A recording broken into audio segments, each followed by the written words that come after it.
Colossenses, capítulo 2. Nós leremos nesta introdução os versículos 1 a 7. E à medida que o tempo for avançando, o desejo e a oração é terminar o capítulo inteiro, se Deus permitir. Achamos? Amém? Como disse mais cedo, leio na Nova Almeida atualizada, só para que você saiba se houver alguma diferença na sua versão, é essa que estou usando. Acompanhe com fé a leitura da palavra do Senhor. Quero que saibam quão grande tem sido a nossa luta por vocês, pelos que moram em Laodiceia e por muitos outros que não me viram face a face. Faço isto para que o coração deles seja consolado e para que eles, vinculados em amor, tenham toda a riqueza da plena convicção do entendimento, para conhecimento do mistério de Deus, que é Cristo, em quem estão ocultos todos os tesouros da sabedoria e do conhecimento. Digo isso a vocês, para que ninguém os engane com argumentos falaciosos. Porque, embora ausente em pessoa, em espírito estou com vocês, alegrando-me e verificando a boa ordem de vocês e a firmeza da fé que têm em Cristo. Portanto, assim como vocês receberam Cristo Jesus, o Senhor,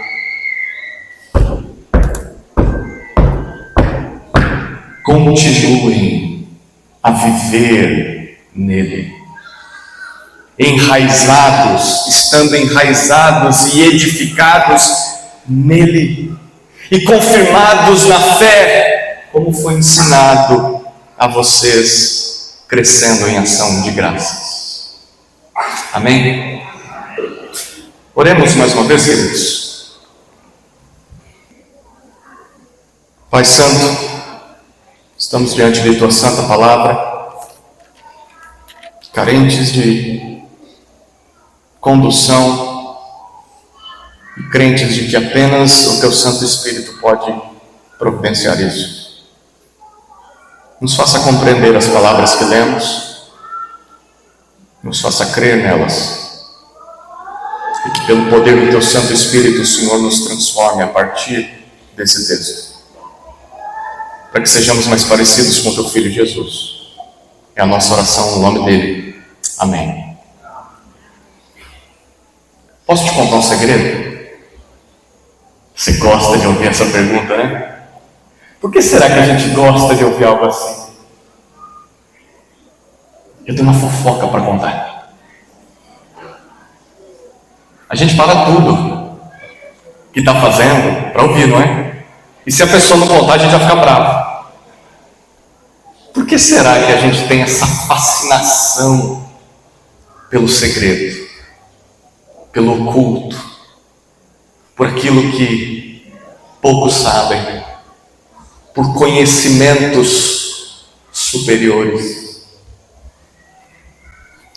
Paulo está falando sobre a supremacia de Cristo acima de tudo e todos. Capítulo 1 de Colossenses. No capítulo 2, falará sobre a suficiência de Cristo contra o engano. No capítulo 3, sobre a santidade que Cristo produz na vida de todo aquele que crê. E no capítulo 4, sobre o serviço que isso gera na missão de Deus nessa terra. Você estava aqui ontem, hoje pela manhã? Levante uma de suas mãos. Você lembra que nós temos usado uma frase para resumir Colossenses, né? A fé no único Cristo, supremo e suficiente, produz santidade e serviço em seu povo. A heresia em Colossos, como vimos hoje cedo, prometia uma sabedoria que ia além daquilo que Paulo havia pregado a Epáfras, que havia pregado em Colossos. Alguém apareceu lá na cidade. Não sabemos se era da cidade, se veio de fora. Nós sabemos por outros escritos de Paulo que judeus que não criam em Jesus sempre seguiam seus passos, observando atrás de uma árvore, esperando só Paulo sair. Ele plantava uma igreja, então ele se apresentava. Às vezes levavam cartas dos apóstolos, falsas cartas, com recomendações dizendo: Paulo fez certo, Paulo apresentou para vocês a salvação em Cristo Jesus e vocês estão certos em crer em Jesus. Mas Paulo não contou tudo. Nós vamos contar o restante.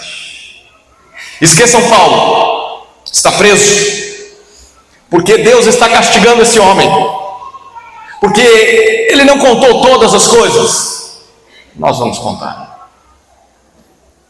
E como eram judeus, não aceitavam que os não-judeus tivessem sido incluídos ao povo de Deus sem primeiro terem se tornado judeus.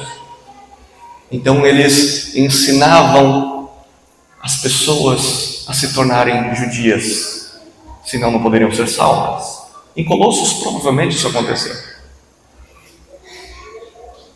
Mas esse mestre que chegou em Colossos, ele é diferente dos outros judeus que seguiam Paulo lá em Jerusalém. Ele é meio sincretista. Ele é judeu sim, mas ele mistura tudo que ele vê. Ele mistura paganismo com legalismo, com judaísmo, com cristianismo.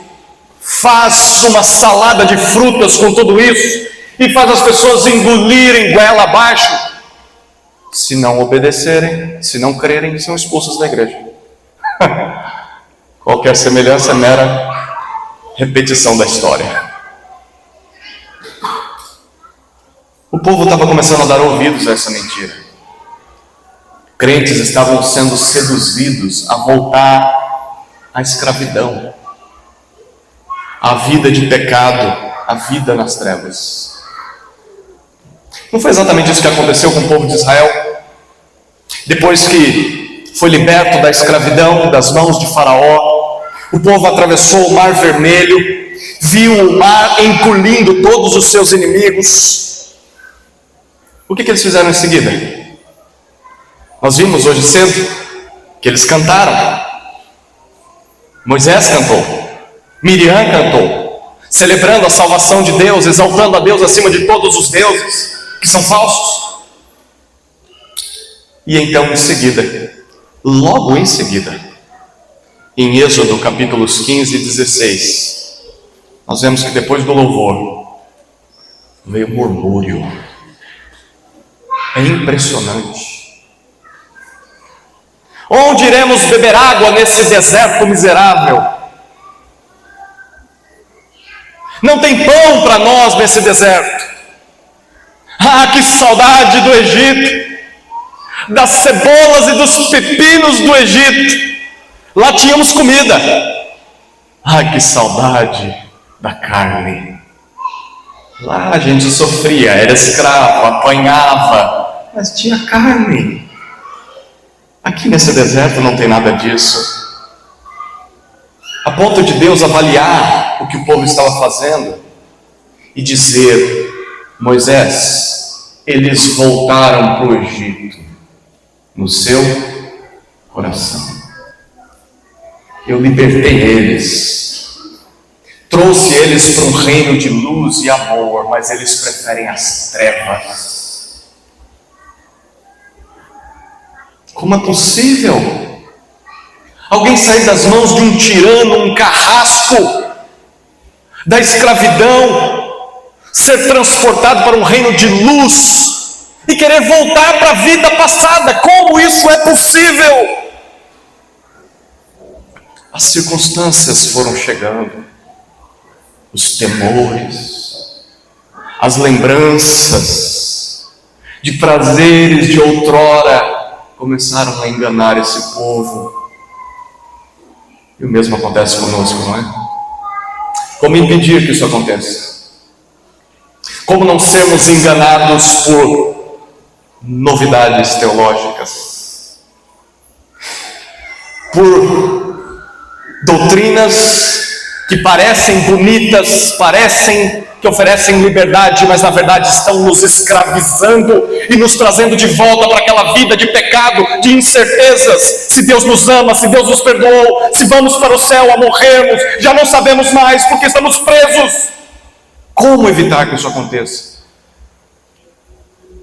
Bom, é isso que Paulo fala nesse capítulo. Basicamente o que Paulo diz em Colossenses capítulo 2 é o seguinte: Cristo é um mistério revelado de Deus, que através de seu triunfo na cruz, nos concedeu perdão de pecados e nos libertou da escravidão ao engano. Cristo é o mistério revelado de Deus, que através de seu triunfo na cruz, nos concedeu perdão dos pecados e nos libertou da escravidão ao engano. Paulo quer que seus leitores se lembrem do Evangelho. O que o Evangelho promove foi o que vimos no começo do capítulo 1 ontem. Mas também quer que eles se lembrem o que o Evangelho fala. De quem ele fala?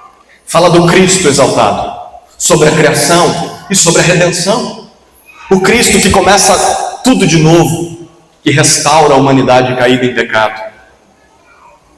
É sobre Cristo que Paulo pregava. É dele que nós falamos. É dele que eu me esforço para que as pessoas compreendam, entendam, creiam. Porque só ele pode aperfeiçoar todo aquele que crê. Eles não precisam de mais nada. Vocês em Colossos não precisam de mais nada. Vocês aqui no Piauí não precisam de mais nada. Vocês têm tudo o que precisam. Tem Cristo. E Cristo é suficiente. Paulo está preocupado com uma igreja que começou com Cristo e mais nada. Ele é suficiente. Mas que agora estava permitindo Cristo mais alguma coisa. Porque esse falso mestre que chegou começou a dizer para eles: vocês precisam de mais. Só Cristo não é suficiente. E Paulo sabe onde isso vai dar. Quem abre mão de Cristo somente para Cristo mais alguma coisa, acaba tendo todas as coisas menos Cristo. Paulo sabe que esse é o perigo. Por isso escreveu essa carta. E no capítulo 2, Paulo fala sobre 3 assuntos. Primeiro, ele dá uma informação, versículos 1 a 7. Segundo, ele faz uma lembrança, versículos 8 a 15. E terceiro, ele apresenta a prática de tudo isso, versículos 16 a 23. Se você conseguir ficar acordado até a terceira parte, vai fazer muita diferença, porque é a parte prática. A primeira parte é a afirmação de Paulo. E basicamente o que ele diz nos versículos 1 a 7 é que Cristo é o mistério revelado de Deus. Ponto final. Olha o que ele diz no 1. Quero que saibam quão grande tem sido a nossa luta por vocês, pelos que moram em Laodiceia e por muitos outros que não me viram face a face. Eu vou dizer para vocês que não tem sido fácil o ministério apostólico. A luta é intensa, é difícil. E a palavra que Paulo usa para luta aqui é a palavra grega que deu origem a outra palavra em português: agonia.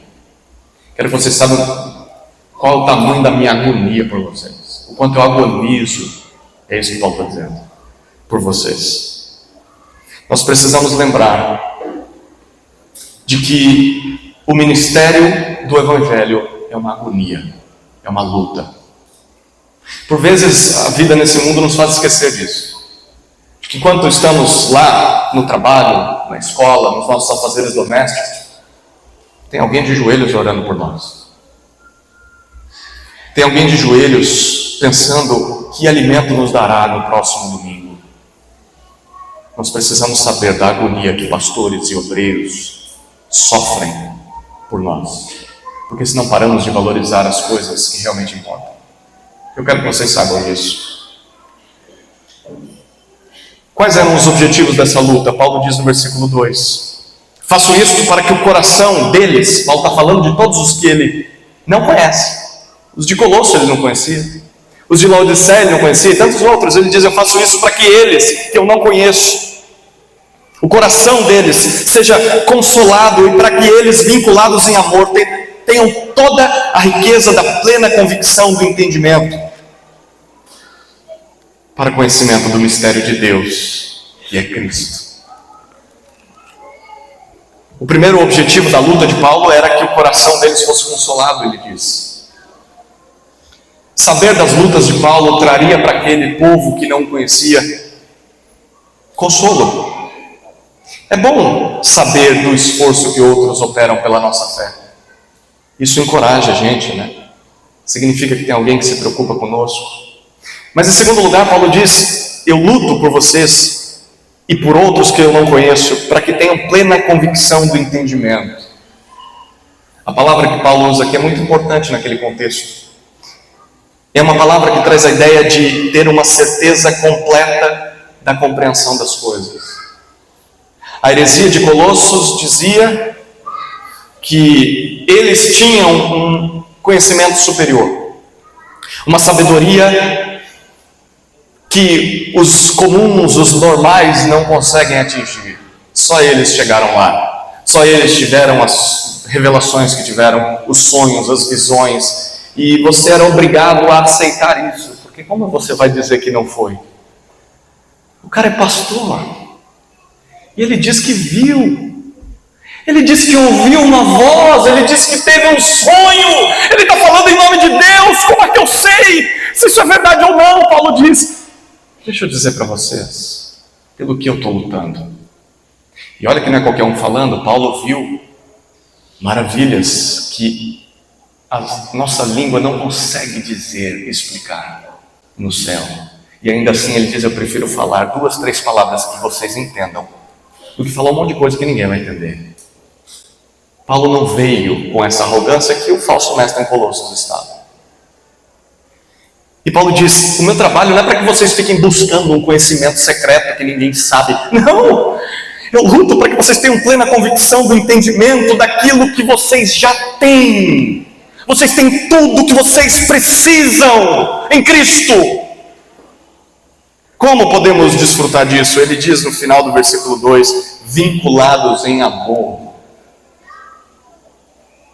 Para termos toda a riqueza da convicção do entendimento, precisamos amar, precisamos uns dos outros, nós precisamos da comunhão com uma igreja, precisamos de outros irmãos. Não dá para chegar nessa compreensão sozinho. Se isso acontecer, Paulo diz, o resultado será o conhecimento preciso do mistério de Deus. O mistério é algo que estava oculto por trás das cortinas, era verdade, era realidade, mas ninguém conhecia. E ele diz: há um mistério de Deus, o maior mistério de todos, que um dia Deus revelou, ele descortinou, e esse mistério é o que eu anuncio agora. Esse mistério é Cristo. É o maior mistério que alguém poderia conhecer, e eu trabalho para que vocês compreendam Cristo. Uma igreja consolada e convicta em amor conhece o mistério de Deus, que é Cristo, e ela faz isso junta, unida. O objetivo da heresia, a palavra heresia tem sua raiz em uma palavra grega que denotava separação, divisão. O objetivo maior da heresia numa igreja é separar a igreja, é dividir a igreja. Gente de um lado, gente de outro, gente daquele, gente que diz que não é de ninguém, divide a igreja, acaba com a unidade da igreja, e aí começa a entrar cada vez mais heresia, porque não há mais unidade. Paulo diz: vocês vão combater essa heresia juntos, deem as mãos, e vão para cima desse herege. Se isso acontecer, então vocês conhecerão a Cristo, cada vez mais. Então no versículo 3 ele descreve Cristo. Olha que curioso o que Paulo diz no versículo 3. Ele falou de Cristo no final do 2. E ele diz: em quem estão ocultos todos os tesouros da sabedoria e do conhecimento. Todos. Em Cristo estão escondidos, não só alguns, mas todos, os tesouros. A palavra tesouro traz a ideia de um cofre, de um depósito, daquilo que acumula ou guarda riquezas, valores. Em Cristo está armazenado tudo que é mais precioso para Deus. Os tesouros da sabedoria e do conhecimento. As duas palavras eram muito importantes para os colossenses. Sabedoria, Sofia. É o nome da minha filha mais velha, por sinal. Conhecimento, gnosis. Eles amavam a Sofia, amavam gnosis. E Paulo está dizendo, vocês querem sabedoria? Querem conhecimento? Não é com esse pajé, esse xamã que apareceu falando em nome de Deus. É em Cristo que vocês encontram a Sofia e a gnosis. Só em Cristo. Vocês têm tudo o que precisam. Para que se desviar de Cristo? O ápice da sabedoria e do conhecimento é Cristo. Não é um ritual secreto. Não é o que uma pessoa do nada começou a dizer, e você não sabe se é Deus falando ou se é o diabo falando. Não dá para saber. Cristo é um mistério que já foi revelado por Deus. Não precisamos de mais nada. Não precisamos de revelações suplementares.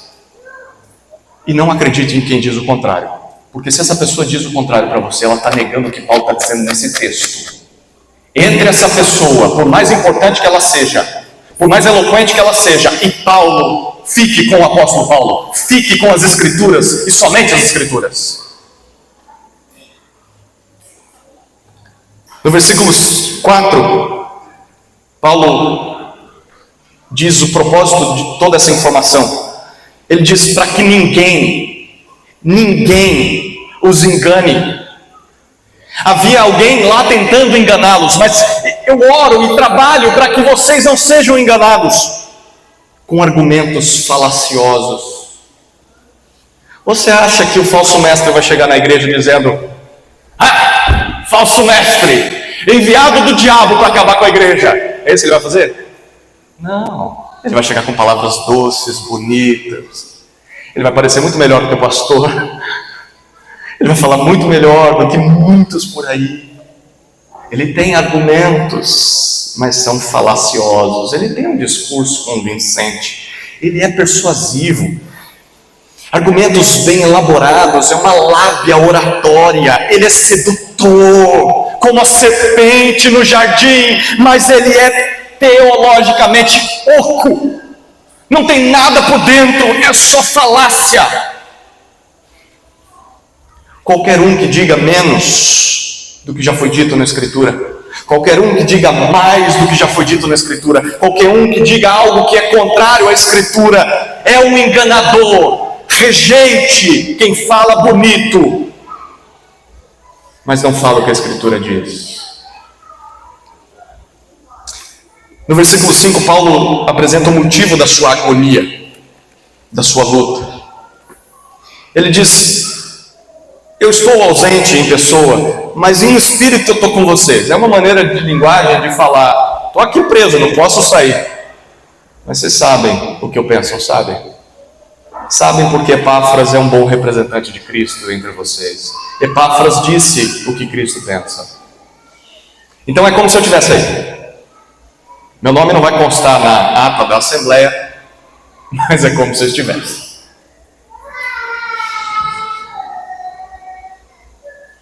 Presente ou ausente, eu sou testemunha da alegria e da verificação da boa ordem que há entre vocês e da firmeza da fé que vocês têm em Cristo. Portanto, o versículo 6, ele conclui. Ele diz: assim como vocês receberam Cristo Jesus, o Senhor. Um dia alguém apresentou para vocês que havia um novo rei, um novo Kyrios, um novo Senhor, que não é César.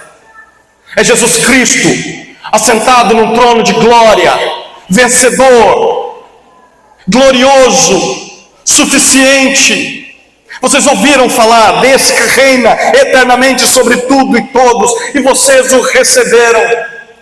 Vocês acolheram isso, vocês abraçaram essa mensagem. Vocês se submeteram ao seu reinado. Olha o que ele diz na sequência: assim como vocês o receberam, continuem a andar nele, viver nele, segui-lo. O chamado a Cristo não é apenas pontual, um apelo, você vem à frente, você diz: eu quero Jesus, e você sai daqui e volta para a sua vida como se nada tivesse acontecido, e vai tranquilo porque alguém disse para você: se você fizer a oração do pecador, você está salvo. Mas nada muda na vida dessa pessoa. Não, Paulo está dizendo: assim como vocês receberam a Cristo naquele congresso, continuem a andar em Cristo. O chamado de Cristo é um chamado a uma caminhada diária. Não é apenas no dia da sua conversão, mas é uma estrada em que você vai percorrendo. Não abandone a fé de que Jesus é o Senhor. Nunca saia desse caminho. Como fazer isso? Paulo apresenta no versículo 7 de 4 maneiras. Olha o que ele diz. Primeiro, estando enraizados nele. Ele usa a imagem de uma planta que tem as suas raízes profundas, sugando a seiva da vida de Cristo, o alimento, a nutrição correta. Segundo, edificados nele. Agora ele muda para um edifício. A imagem não é mais de uma árvore, é de uma construção, sendo construído sobre o fundamento que é Cristo, nada mais. Terceiro, confirmados ou firmes na fé, como foi ensinado para vocês. Aquilo que vocês receberam, não precisa de novidade, só continuar naquilo que vocês já receberam. E por fim, em quarto lugar, crescendo em ação de graças, em gratidão. A vida cristã, queridos, não é uma busca por novidades teológicas, mas é um aprofundamento daquilo que já recebemos. É um aprofundamento em Cristo. O progresso cristão, na verdade, é um regresso constante ao puro Evangelho. Se você quer crescer, volte-se para o Evangelho. O crescimento em Cristo depende de iniciativa. Isso não vai acontecer naturalmente, por isso Paulo diz: se esforcem, andem nele, mas também depende de gratidão. Não existe crescimento na ingratidão. Essa foi a primeira parte do capítulo 2 de Colossenses. Cristo é o mistério revelado de Deus. Essa é a informação que Paulo deu. Chegamos à segunda parte. É uma lembrança. Paulo lembra os colossenses que Cristo nos concede o perdão de Deus. Talvez você esteja se perguntando: o que é o Evangelho? Esse pastor veio aqui desde ontem falando sobre Evangelho. O que é o Evangelho que eu tenho de lembrar? Está aqui, Paulo vai apresentar. Aqui está o maior mistério de todos. O maior conhecimento que vai te fazer crescer. Você não precisa de mais nada. Olha o que ele diz a partir do versículo 8 até o versículo 15. Tenham cuidado para que ninguém venha a enredá-los com sua filosofia e vãs sutilezas, conforme a tradição dos homens, conforme os rudimentos do mundo, não segundo Cristo, porque nele habita corporalmente toda a plenitude da divindade. Também nele vocês receberam a plenitude. Ele é o cabeça de todo principado e potestade. Nele também vocês foram circuncidados, não como a circuncisão feita por mãos humanas, mas pela remoção do corpo da carne, que é a circuncisão de Cristo, tendo sido sepultados juntamente com ele no batismo, no qual vocês também foram ressuscitados por meio da fé no poder de Deus que o ressuscitou dentre os mortos. E quando vocês estavam mortos nos seus pecados e na incircuncisão da carne, Ele lhes deu vida juntamente com Cristo, perdoando todos os nossos pecados, cancelando o escrito de dívida que era contra nós e que constava de ordenanças, o qual nos era prejudicial. Removeu-o inteiramente, cravando-o na cruz e despojando os principados e as potestades publicamente, os expôs ao desprezo, triunfando sobre eles na cruz. Aqui está o Evangelho. Cristo nos concede o perdão de Deus. No versículo 8, Paulo começa com um alerta: tenham cuidado, estejam atentos, sejam vigilantes. Por que eles deveriam ficar atentos? Porque se eles fossem desatentos, alguém iria enredá-los. Cuidado para que ninguém, possivelmente alguém, Paulo tinha alguém em mente, ele sabe de quem Paulo está falando. Cuidado para que ninguém venha a enredá-los. Essa palavra é muito curiosa, porque traz a ideia de levar alguém cativo, como um escravo. É tudo que Paulo tem alertado para que não aconteça. Cuidado para que ninguém venha com um laço e lance esse laço no pescoço de vocês e os traga arrastado até ele, presos. Cuidado. Essa palavra era usada para se referir ao despojo de guerra. Quando um general de guerra vencia o seu inimigo, o oponente, ele roubava, saqueava o seu acampamento e levava isso para a sua terra. Cuidado para que ele não venha e leve tudo que vocês têm de mais precioso para ele. Cuidado para que ninguém venha controlá-los, subjugá-los. Considerando o argumento do capítulo 1, Paulo falou que em Cristo nós experimentamos o novo êxodo, o verdadeiro êxodo. Seria como se ele estivesse pintando para nós no capítulo 2 uma espécie de novo faraó, um novo rei, um novo imperador, alguém que quer controlar, escravizar o povo de Deus. Era um líder religioso, era um judaizante, mas também era um místico, era uma espécie de xamã, de pajé. Ele abraçava tudo que era religião, tudo que era misticismo, tudo que era ritual, ele trazia para dentro da igreja. E quanto mais ele trouxe isso para dentro da igreja, mais Cristo foi sendo deixado de lado. E Paulo diz: cuidado. Como ele poderia prender, escravizar os membros daquela igreja? Olha o que ele diz no 8: com sua filosofia. O problema não é a filosofia, tá? O problema é a filosofia daquele cara. Todo falso mestre tem um ensinamento que é particular dele. Assim, ninguém nunca, em 2000 anos de história da igreja cristã, pensou nisso. Só ele. Ele é um gênio. É o novo apóstolo Paulo. Deus revelou só para ele o negócio. Todo herege tem uma coisa que só ele defende. Tem uns poucos outros que defendem, mas ninguém confia neles também. Ele tem bons argumentos, mas é uma maneira própria de pensar, de agir. Cuidado. Cuidado, ele vai tentar convencer vocês. Mas não é só com a sua filosofia que ele vai tentar prender vocês, um novo estilo de ser igreja.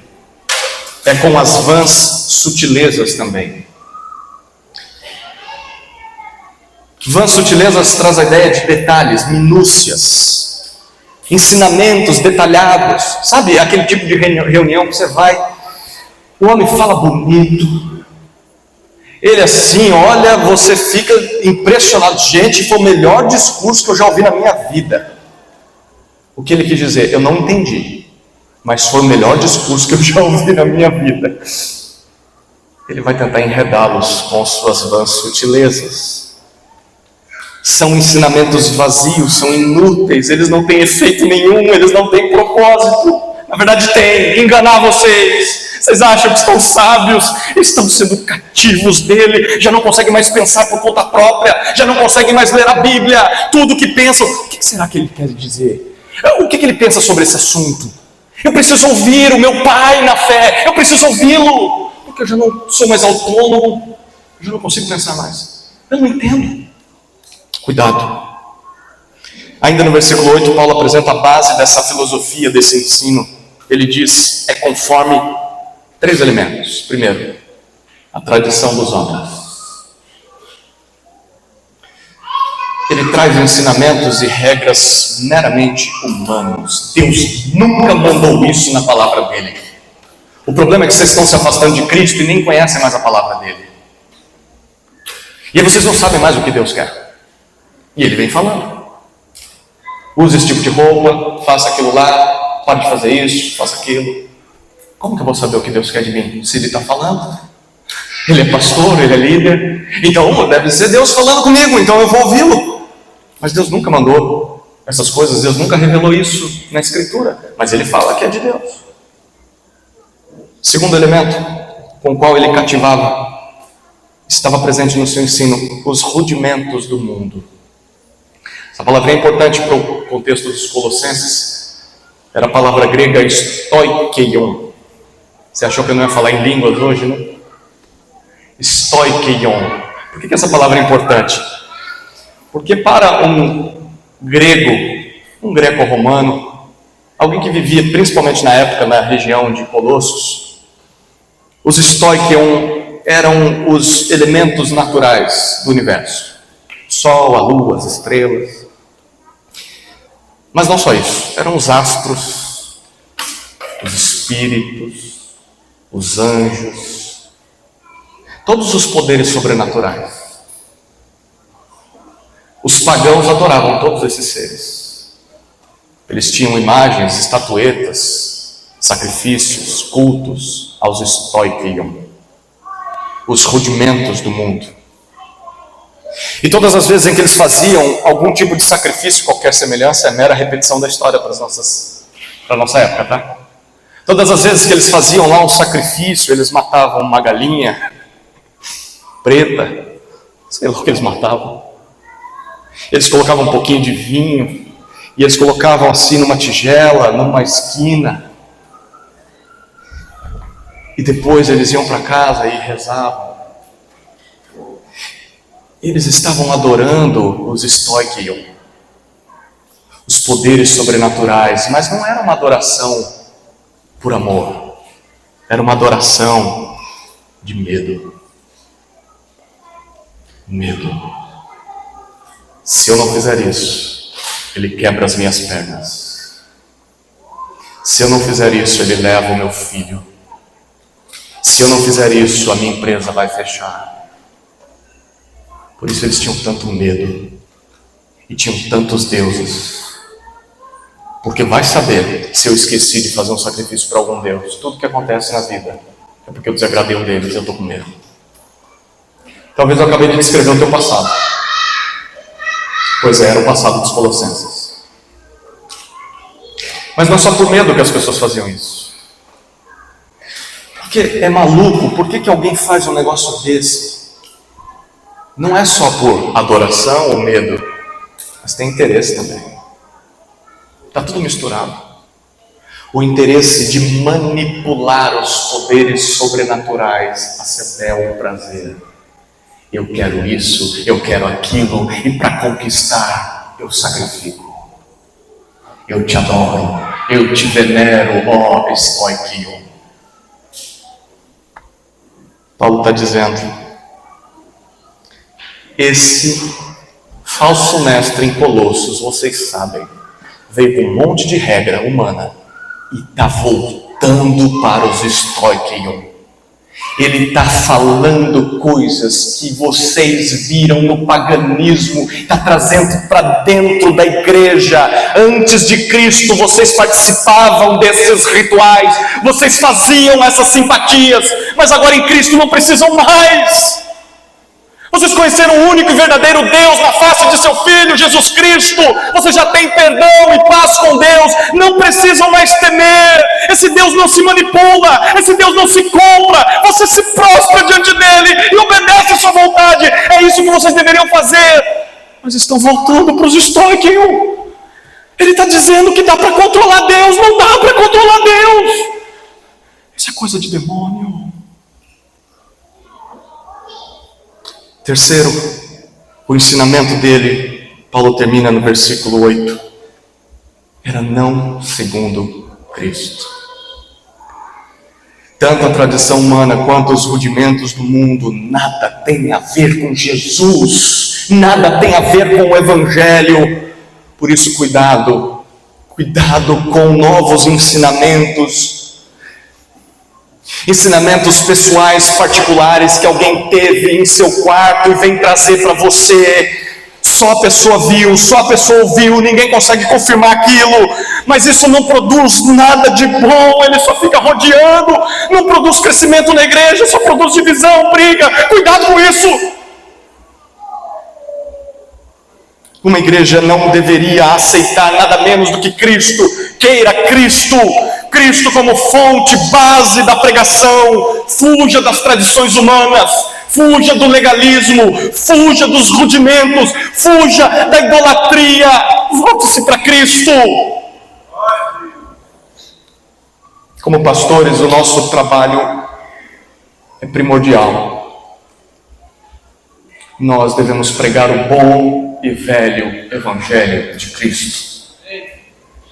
Não negligencie o púlpito, não desperdice o púlpito, não passe a sua semana assistindo time de futebol apenas, não passe a sua semana se divertindo ou fazendo coisas que não são a prioridade do seu ministério. A prioridade do seu ministério é joelho no chão e é olho no texto, é o serviço da oração e do ministério da palavra.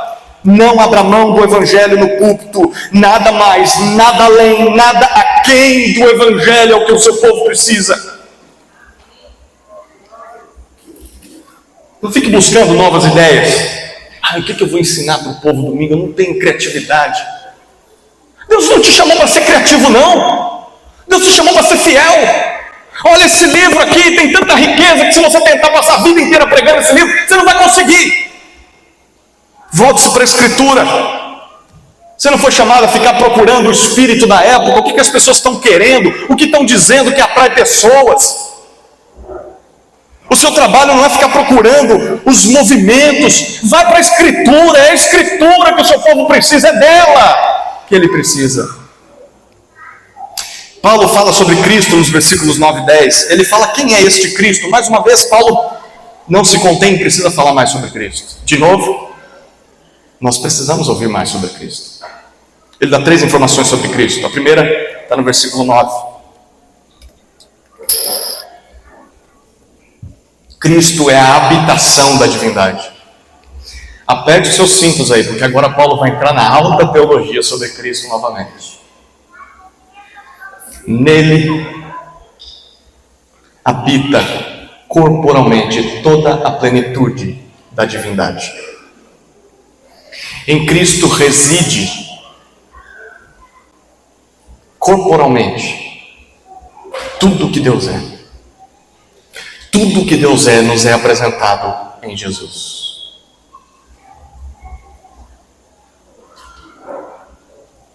Tem uma música que diz que ninguém explica Deus, né? Eu não sei o que eles fizeram com esse versículo. Olhe para Jesus. Tudo o que Deus é, você conhece em Jesus. Nele habita corporalmente toda a plenitude da divindade. Parte da heresia de Colossos dizia que a matéria era má. O corpo não presta para nada. O mais importante é o espiritual.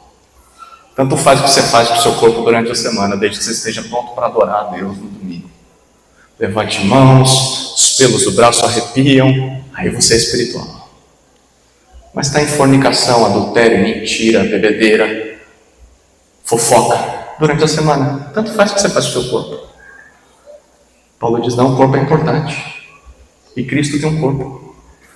E no corpo dele habita toda a plenitude da divindade.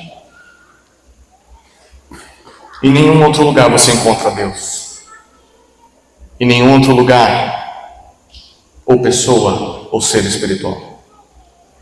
Deus se revela a nós através do Cristo histórico, do Cristo encarnado, o Cristo crucificado, o Cristo ressuscitado, o Cristo glorificado. Nada ou ninguém além de Cristo. Procure os anjos, você não vai encontrar. a revelação de Deus nos anjos. Eu conheço alguém que começou numa Assembleia de Deus, passou para a Congregação Cristã no Brasil e hoje saiu completamente de todos os caminhos do Evangelho porque encontrou um livro inspirado por anjos. E esse alguém, toda vez que me vê, diz assim: você ainda está nesse negócio de Bíblia? Eu já estou acima, eu já estou além. E quando ele começa a conversar comigo, eu não tenho paciência. A minha vontade de chorar. Porque esse alguém é meu pai. Ele despreza Cristo. Cristo não é mais suficiente para ele. Ele precisa dos anjos.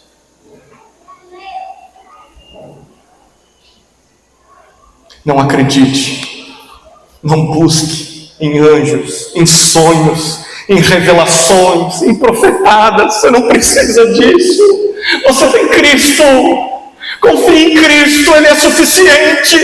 Ele é suficiente. Paulo não estava enganado. O Espírito de Deus estava inspirando esse homem. Cristo é suficiente. Segunda informação sobre Cristo, no começo do versículo 10, Paulo diz: ele é o acesso à plenitude. Nele habita toda a plenitude da divindade, mas nele, em segundo lugar, vocês receberam essa plenitude. Gente, aqui é loucura o que Paulo está dizendo.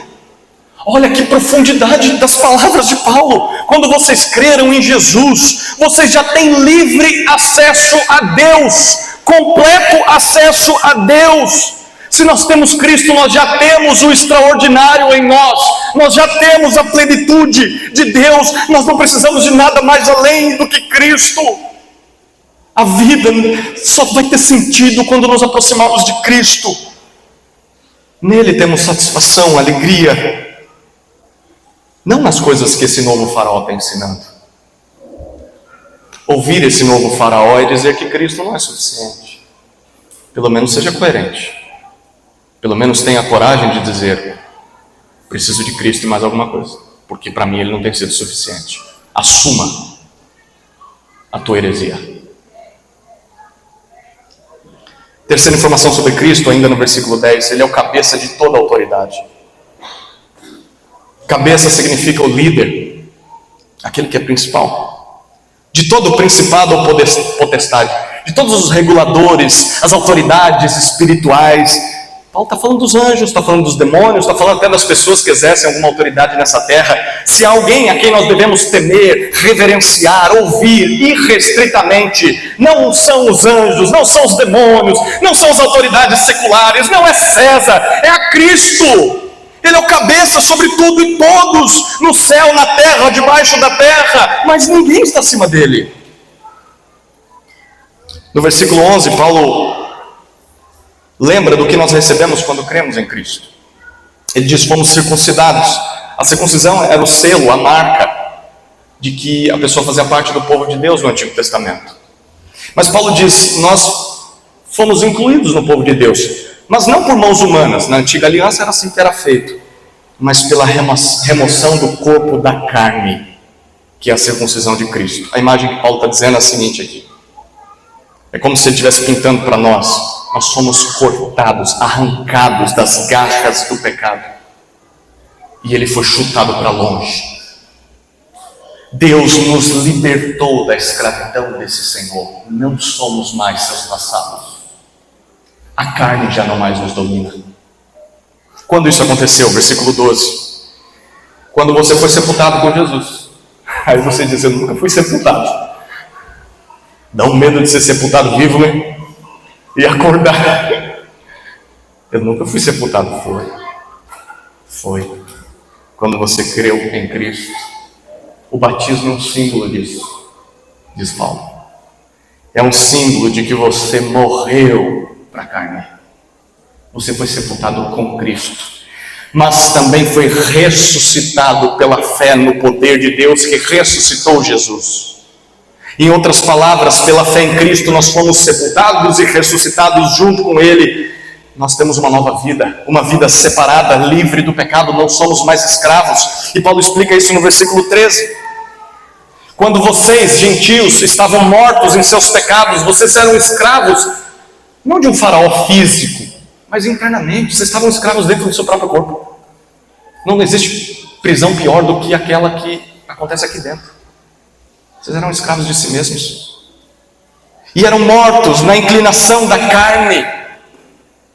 Ele lhes deu vida juntamente com Cristo, perdoando todos os nossos pecados. Agora Paulo se inclui, ele fala judeus e gentios, todo mundo que crê. Ele perdoou todos os nossos pecados, ele cancelou o débito que tínhamos, ele zerou todas as acusações. Em Cristo nós participamos da nova aliança, mesmo sendo gentios, recebemos a quitação da dívida.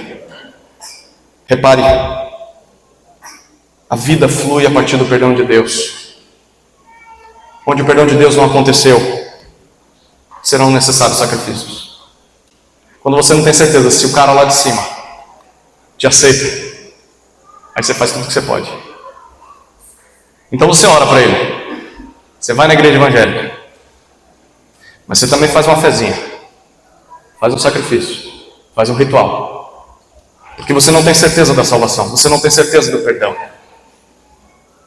Só a morte, só a escuridão, não a luz.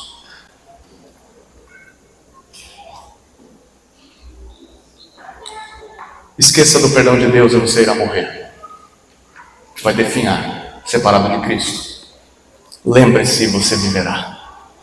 Lembre-se do perdão de Deus, e isso traz liberdade, traz paz, traz alegria, plenitude. Como essa dívida foi paga? Paulo diz no versículo 14: cancelando o escrito de dívida que era contra nós. A ideia é eliminando, apagando dos registros tudo aquilo que estava contra nós. Paulo está se referindo a uma nota promissória da época, que era assinada pelo próprio devedor. Então assim, você estava confirmando que tinha uma dívida. Devo, não nego, pago quando puder. Você tinha uma dívida. Para não ser processado, você podia assinar esse escrito, e você, com esse escrito, assumia aquela dívida. Vou pagar um dia, eu sou devedor, e se eu não pagar, eu vou me tornar escravo dessa pessoa. A quem você devia, pegava esse documento e guardava, era uma segurança no Império Romano. E Paulo diz: bom, você também tinha um escrito de dívida que pesava contra você, e era prejudicial, ele te escravizava. Todas as vezes que o seu Senhor olhava para você, ele mostrava para você esse escrito de dívida. Ele dizia: você me deve, você é meu, eu vou te cobrar, eu vou te condenar, você é meu. A pergunta é: quem foi que assinou esse escrito de dívida?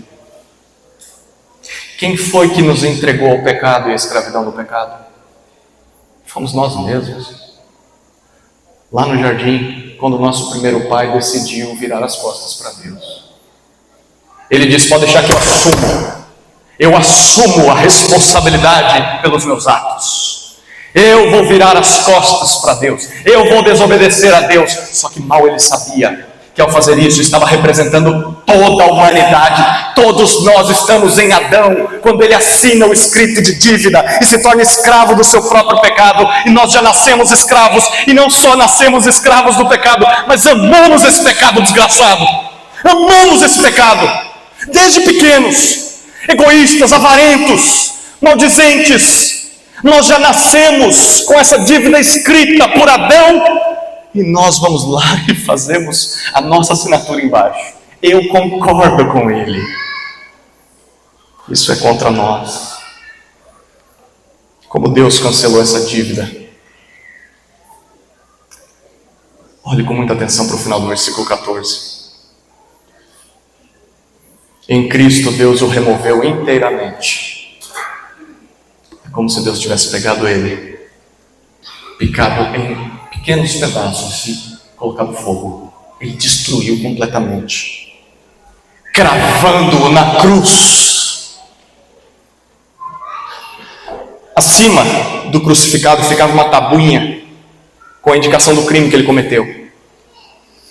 E E Paulo está dizendo, quando Jesus foi pendurado naquela cruz, sobre ele não estavam os seus pecados, os seus crimes, estavam os nossos pecados. Estava o nosso escrito de dívida que nós assinamos, que nós confirmamos, de que éramos escravos do pecado. Em Jesus, Deus pagou essa dívida por nós. Deus a quitou, satisfez completamente. Ele nos libertou das garras do pecado. A crucificação é a lembrança de que o Filho nos reconciliou com o Pai. Não pesa mais nenhuma condenação contra nós. Não somos mais escravos, somos livres. E tem mais, no versículo 15, Paulo diz que Cristo fez isso despojando os principados e potestades. A ideia de que ele despiu, ele tirou as roupas, ele tirou do trono todos os que exerciam algum tipo de autoridade e os expôs ao desprezo público, ao espetáculo aberto, triunfando sobre eles na cruz. Paulo está usando uma imagem, a imagem do triunfo romano, que era um desfile de um general vitorioso com os reis derrotados. Ele trazia esses homens acorrentados, nus, para passarem vergonha na frente dos sobreviventes. Ou ele cortava suas mãos e pés para que eles mendigassem pelo resto de suas vidas, ou eles arrancavam suas cabeças na frente de seus filhos e esposas. Era uma completa humilhação, uma vergonha terrível. E Paulo está dizendo, Cristo fez isso. Na cruz, ele estava despido, ele estava crucificado, mas ali, o nosso general vitorioso destronou todos aqueles que nos aprisionavam. Ele os expôs à vergonha pública na cruz, onde parecia que Cristo estava derrotado aos olhos humanos. Ele estava vencendo os nossos escravizadores. Ele estava derrotando e envergonhando o pecado, Satanás e tudo que nos aprisiona. A cruz inverteu. Aquilo que era vergonha foi transformado em vitória. A aparente derrota de Cristo foi a nossa libertação, foi a nossa redenção. Em Cristo nós fomos definitivamente libertos das trevas. Aí chegamos à parte prática. Versículos 16 a 23. Eu vou lendo aos pouquinhos, tá? E vou tentar acelerar um pouco, mas sem perder o conteúdo da aplicação de Paulo. A partir do versículo 16, Paulo diz que Cristo nos liberta da escravidão ao engano. Se tudo o que foi falado até agora é verdade, é isso que acontece na prática. Há 3 enganos escravizadores que possivelmente aquele alguém de Colossos estava ensinando e que podem nos aprisionar hoje. Primeiro engano escravizador é o legalismo. Versículos 16 e 17. Olha o que Paulo diz.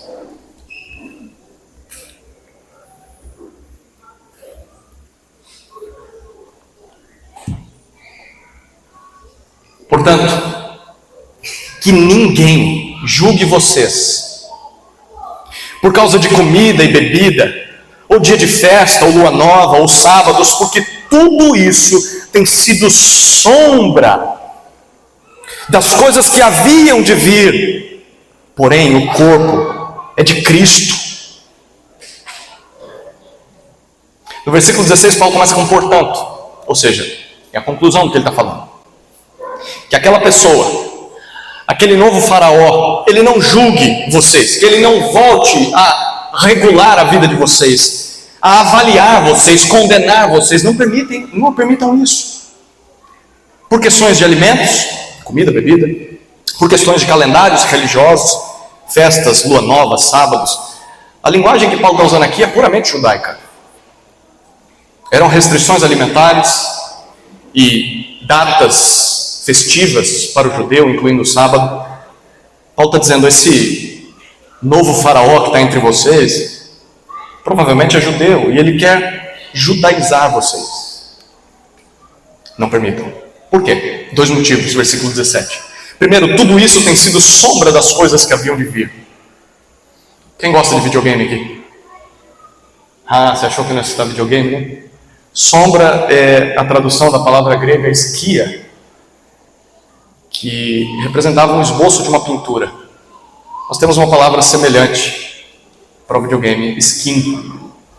A skin não é a personagem, a roupa do personagem? Já desbloqueou a nova skin? Pois é. Tudo isso é a esquia, é a pele, é a fantasia.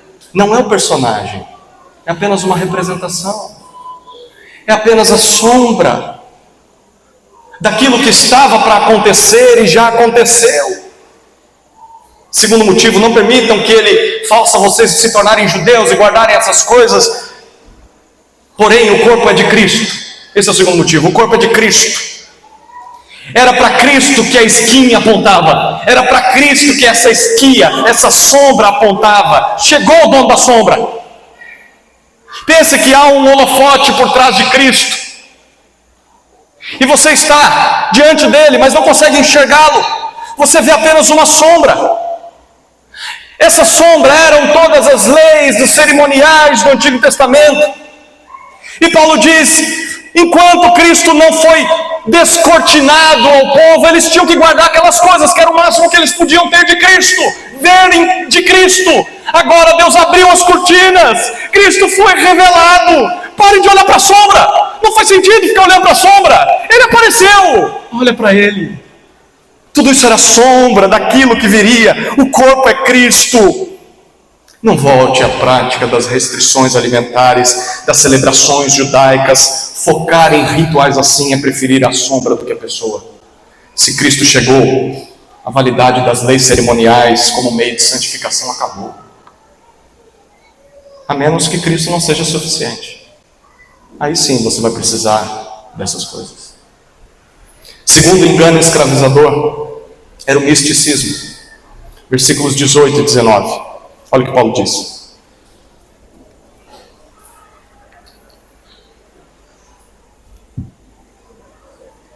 Não deixem que ninguém se faça de árbitro para desqualificar vocês, com pretexto de humildade, culto de anjos, baseando-se em visões, estando cheio de orgulho, sem motivo algum, na sua mente carnal, e não retendo a cabeça, a partir da qual todo o corpo suprido e bem vinculado por suas juntas e ligamentos, cresce o crescimento que vem de Deus.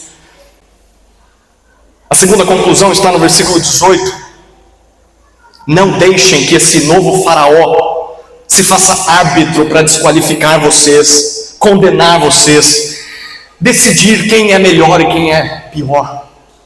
O que provavelmente esse cara fazia era o seguinte: quem está na visão está comigo. Quem teve a mesma revelação que eu, ou acredita na revelação que eu tive, está comigo. Quem não está, tem que sair do ministério. Vai ficar de banco. Não deixe que ele seja um árbitro na igreja. Ele não é o chefe da igreja. Não permitam que ele qualifique e desqualifique vocês. Como ele faria isso?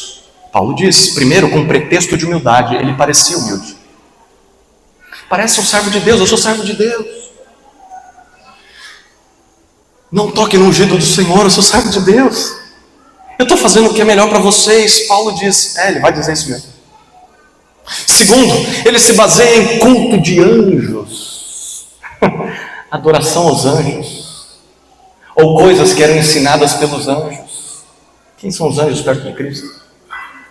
Terceiro, eles se baseavam em visões. Na linguagem da época, foi descoberto que os colossenses valorizavam entrar em transe, em mistérios. Eles tinham visões de coisas superiores, outros não podiam ver. Ei, eu estou vendo, tem um homem de branco. Eu estou vendo, vocês não estão vendo, mas eu estou vendo, acreditem em mim. Era isso que eles faziam. Se ele está vendo, eu não estou vendo. E ele tem um microfone na mão, então só pode ser verdade. Paulo diz, é isso que ele faz. Mas Ele quer prender vocês. Ele termina o versículo 18 dizendo: estando cheio de orgulho. Ele é arrogante. Ele acha que é superior que todos os outros. Todos os outros que não viram, que não fazem o que ele faz, que não viram o que ele viu. Ele revela a sua falsa humildade na sua mente carnal, uma mente mundana, pecaminosa. Queridos, nada é novo debaixo do céu, né? Nem tudo que parece espiritual é divino. Nem tudo que parece espiritual é para o nosso crescimento. Pode ser artimanha para te controlar, para te subjugar, para te aprisionar, para estabelecer na igreja uma casta superior, aqueles que têm manifestações especiais e aqueles que não têm. Os que não têm são crentes de segunda categoria. Devem se esforçar para ter. Isso é tão antigo quanto a serpente. Responda: como eu identifico alguém assim? Essa pessoa se diz humilde? Nossa, ela começa dizendo: eu sou humilde. Esquece, não é humilde. Mas ela é arrogante. Curioso, né? Bom, se ela se diz humilde, mas é arrogante, então por que você acredita nela? Por que você segue ela? Ela está introduzindo na igreja, na adoração, elementos estranhos àquilo que Deus ordenou. Está colocando idolatria, está trazendo informações espirituais extras que não estão na Escritura, mas que ela diz que são necessárias na igreja. Ela se baseia em sonhos, em visões, em revelações particulares, não na Bíblia, não em Cristo. Se você responder sim para essas perguntas, fuja dessa pessoa. Pare de ouvir, porque é um novo faraó tentando te aprisionar. Cristo é suficiente. O principal problema está no versículo 19: não retendo a cabeça, não abraçando a cabeça, pelo contrário, jogando ela fora, abandonando, largando ela. Pergunta: quem é a cabeça da igreja? Quem é a cabeça da igreja? Cristo. Paulo já disse isso no capítulo 1, versículo 18. Em outras palavras, o que ele está dizendo é o seguinte: cristianismo místico é um cristianismo sem Cristo, sem o Evangelho, é um corpo sem cabeça. Eu já vi mula sem cabeça, quer dizer, não vi, ouvi falar nas histórias que nós temos desde pequeno, né? Mas o que Paulo está dizendo é que esse tipo de gente quer produzir uma igreja sem cabeça, um cristianismo sem Cristo, um cristianismo sem Evangelho, um povo que está perdido, sem cabeça, não sabe quem é, não sabe quem Deus é, não sabe para onde está indo. Qualquer vento de doutrina que chega, nossa, isso parece bom, vamos fazer isso, vamos fazer aquilo. É uma igreja sem cabeça.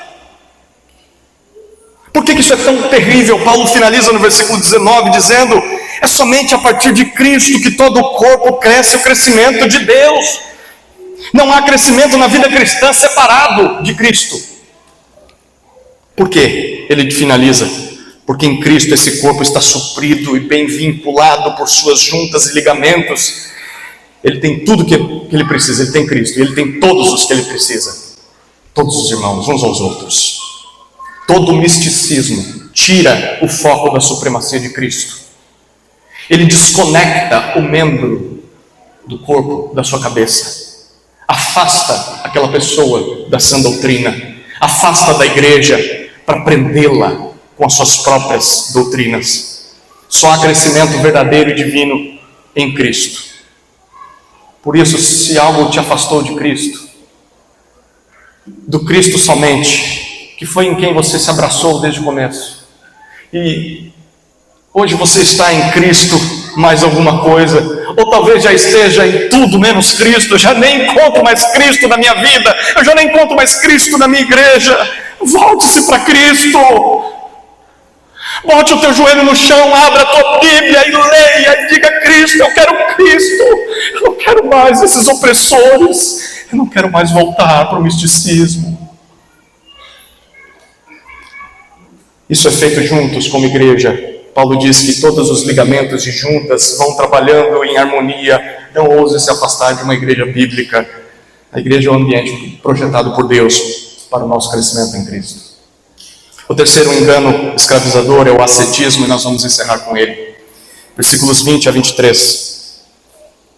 Paulo diz assim: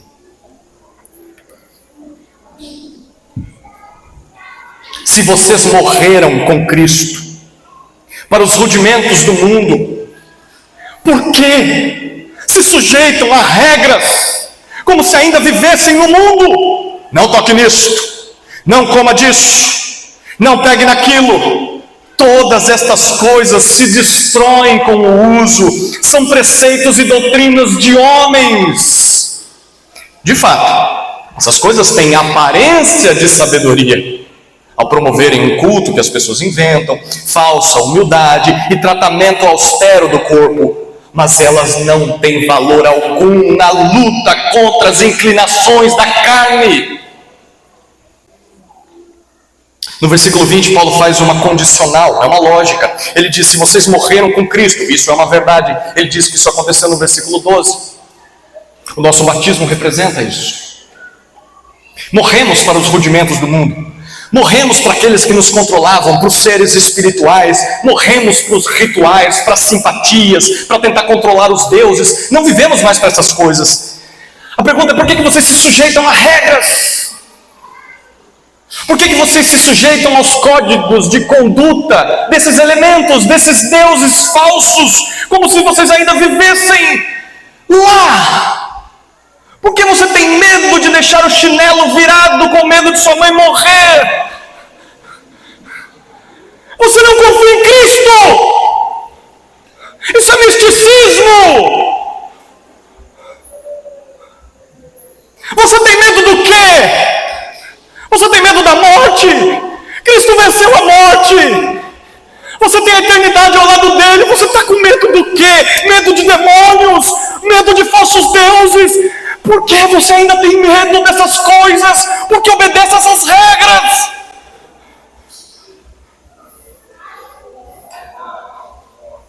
Versículo 21, ele dá alguns exemplos. Não toque nisso, não coma naquilo, não coma aquilo, não pegue. Tudo negativo, tudo proibição. Não pode fazer isso, não pode fazer aquilo. O que eu posso fazer? Não pode, não pode, não pode, não pode, não pode. Por que vocês vivem com essas regras? Não pode, não pode, não pode. Foi assim que a serpente começou, não foi? Deus não falou que você não pode comer nenhum fruto? Deus começou com proibição, mentira. Deus disse: eis que tudo está aqui para você comer, só não come aquele. A serpente inverteu. E todos os falsos mestres fazem o mesmo desde então. Cuidado com gente que diz que o cristianismo é só não pode, porque essa distorção foi provocada por Satanás desde o Éden. No versículo 22, Paulo apresenta duas informações sobre todas essas coisas. Duas revelações. Vocês gostam de revelações? Está aqui, ó. A primeira: essas coisas se destroem com o uso. Literalmente o que ele está dizendo é: elas se corroem e corroem a pessoa que as pratica. Levam essa pessoa à corrupção moral, à devassidão, à depravação.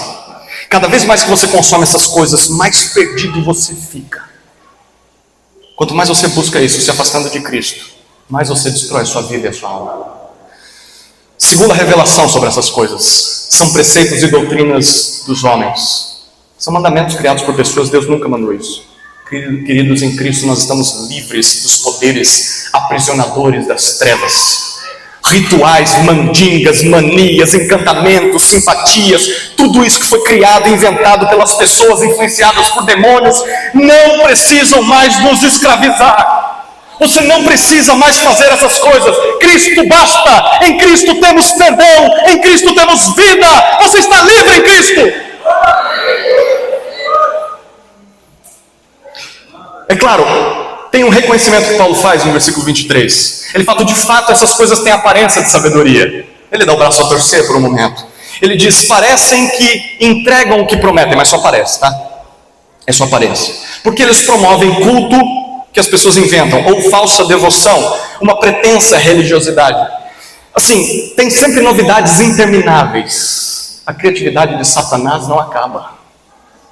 Sempre tem uma coisa nova, sempre um novo movimento, sempre tem algo novo, algo legal, algo da moda, que entra no meio evangélico, parece piedoso, vai ocupar o seu tempo, vai tirar dinheiro de você. Paulo diz, parece culto, mas é coisa que as pessoas estão inventando. Segundo, essas coisas têm aparência de piedade, de sabedoria, mas porque elas produzem falsa humildade, diz ele. Te faz parecer humilde, você diz, não, eu sou servo do Senhor, eu estou fazendo o que o Senhor revelou ao profeta, àquele que é o meu pai na fé agora, mas não precisa de sacrifício, sabia? É só fazer o que o novo farol está mandando, você não precisa ser humilde, não. É curioso, né, ver esses movimentos de igrejas, em que você vê tudo isso que a gente está vendo no texto, em que é sempre uma briga por ego. Né? O pastor principal, ele tem que estar sempre olhando para ver se ninguém vai puxar o tapete dele. E sempre alguém que está embaixo quer tomar o lugar desse pastor, porque ele quer ganhar o que ele ganha, ter a visibilidade que ele tem. E aí, se ele não tem isso, ele vai e abre a igreja dele. Não é isso que acontece hoje em dia? E Paulo está dizendo, é uma falsa humildade, não consegue esconder isso por muito tempo, porque não é um sacrifício do eu, é um cristianismo sem cruz, não há luta contra o pecado. Paulo diz, parece sabedoria porque tem um tratamento austero do corpo, tem um rigor ascético, é uma severidade com o corpo, a pessoa faz jejum, ela faz sacrifícios auto-infligidos, ela se priva, ela se flagela, ela sobe no monte, ela toma chuva, ela passa frio, ela passa fome, e você olha e fala, não é possível, esse homem é de Deus. Faz questão de postar no Instagram, né? Eu estou aqui no monte orando por vocês, tá? Trouxe o nome de todos vocês aqui. Ele parece que está sofrendo por Jesus, porque ele está maltratando o seu corpo. Mas lembra, isso é resultado daquela crença de que o corpo é mau, de que você tem que libertar o corpo. Por isso eles machucavam o corpo. E Paulo diz tudo isso é só aparência. Ele finaliza no versículo 23. Isso não tem valor algum na luta contra as inclinações da carne. Isso não tem poder nenhum contra os impulsos, os desejos, as paixões pecaminosas. Todas essas regras externas não mudam o coração. É tudo religião apenas, não tem redenção, não tem transformação, só a união com Cristo é que oferece isso para nós. E Cristo somente. Abandone essas práticas e volte-se para Cristo o quanto antes, meu querido. Por que é que nós temos uma fascinação tão grande por segredos ou conhecimentos superiores? Sabe por quê? Porque nós fomos criados para conhecer alguém assim. Nós fomos criados para conhecer o maior mistério de todos, Cristo. A imagem revelada de Deus, a fonte de toda a sabedoria. Então não é errado você querer mais, querer o mistério, querer o segredo, querer o oculto. O errado está em procurá-lo em outros lugares, senão Cristo. Volte-se para Cristo, e nele você vai encontrar toda a riqueza do mistério de Deus, toda a sabedoria de Deus está revelada em Cristo. Se já temos Cristo, por que é que vamos atrás das migalhas? Não se volte para o legalismo, para o misticismo, para o ascetismo, seja lá o que for. Fique com Cristo somente em toda a sua supremacia, em toda a sua suficiência. Cristo é o mistério revelado de Deus que através de seu triunfo na cruz nos concedeu perdão de pecados e nos libertou da escravidão ao engano. Amém, queridos? Vamos orar. Pai amado, abençoa a Tua palavra produzindo fruto e crescimento dentro de nós. É a nossa oração no nome de Jesus. Amém.